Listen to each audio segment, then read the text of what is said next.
Welcome to this ABC 36 News Update. I'm Tom Kenny. Coach John Calipari's old school Memphis has to vacate all 38 wins from its Final Four season, and the entire athletics department is now on probation for 3 years. All of this because of an SAT taken by freshman sensation Derrick Rose before he even arrived at the school. That test was later thrown out by the testing service, which made him ineligible for the one and only season he played for the Tigers. John Calipari was never implicated or investigated in this case. The school is going to appeal.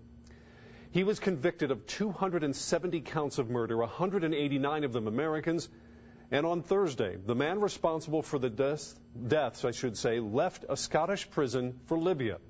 In Kentucky, one man was watching very closely, a former FBI agent whose work helped put the man in prison. ABC 36's John McGarry reports. He was released by a Scottish judge on humanitarian grounds. Abdel Basit Ali Al-Magrahi, the judge said, has terminal prostate cancer and just months to live.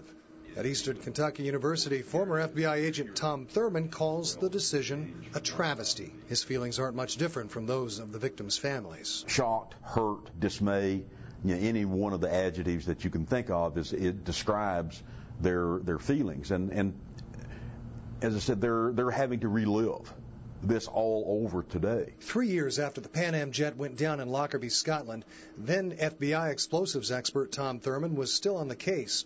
He took a tiny piece of circuit board believed to be part of the bomb's timer to the CIA, and he asked if they had anything like it. They did. I looked at the photograph I had. I looked at the timer, looked at the photo. I said, oh, man, have you got a microscope? And so I put it under a microscope, and it's like, yes, it's there. Victims' families are putting the judge's decision under a microscope, and they don't like what they see. Nor does Thurman.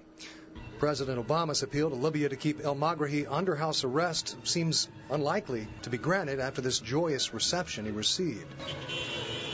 Thurman says the fact that a convicted mass murderer will die at home and not in a foreign prison doesn't mean the work he and a multinational team of investigators did was in vain. We couldn't do anything else. It was taken away from us at this point, basically, but mostly taken away from the family members. In Richmond, John McGarry, ABC 36 News.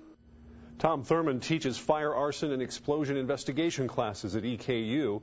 He started teaching at his alma mater after retiring from the FBI. That is our report. You can always get the latest news, weather, and sports online at WTVQ.com.